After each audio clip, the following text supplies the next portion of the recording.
ಓಂ ನಮಃ ಶಿವಾಯ. ಈ ಭೂಮಿಯಲ್ಲೊಂದು ಪವಿತ್ರ ತಪಸ್ವಿಯ ದಿವ್ಯ ಕಥೆಯಿದೆ. ಅವರು ಮಹಾದೇವನ ಆಜ್ಞೆಯಿಂದ ಜನಿಸಿದವರು ಶ್ರೀ ರೇವಣಸಿದ್ದೇಶ್ವರ ಸ್ವಾಮಿಗಳು.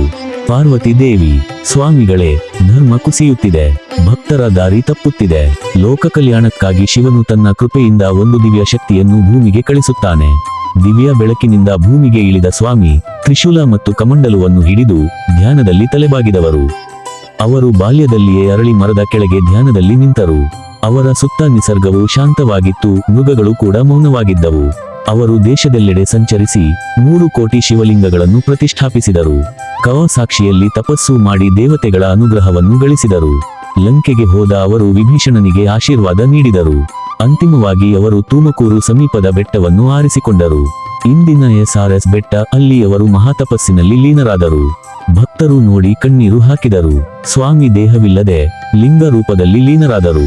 ಅವರ ತಪೋಶಕ್ತಿ ಇಂದಿಗೂ ಬೆಟ್ಟದಲ್ಲಿ ನಿಂತು ಕಂಗೊಳಿಸುತ್ತಿದೆ. ಪ್ರತಿ ಮಹಾಶಿವರಾತ್ರಿ SRS ಬೆಟ್ಟದಲ್ಲಿ ರಥೋತ್ಸವ ನಡೆಯುತ್ತದೆ. ಸಹಸ್ರಾರು ಜನ ಭಕ್ತಿಯಿಂದ ಬೆಟ್ಟ ಏರಿ ಅವರ ಕೃಪೆಗಾಗಿ ಕಾದು ನೋಡುತ್ತಾರೆ. ಅವರನ್ನು ಕಾಣಲಾಗದು, ಆದರೆ ಭಜನೆ ಮಾಡಿದರೆ ಭಾವಿಸಲಾಗುತ್ತದೆ. ಅವರ ಕೃಪೆ ನಮ್ಮೊಳಗೆ ಬೆಳಕು ತರುತ್ತದೆ. ಓಂ ರೇವಣ ಸಿದ್ದೇಶ್ವರಾಯ ನಮಃ.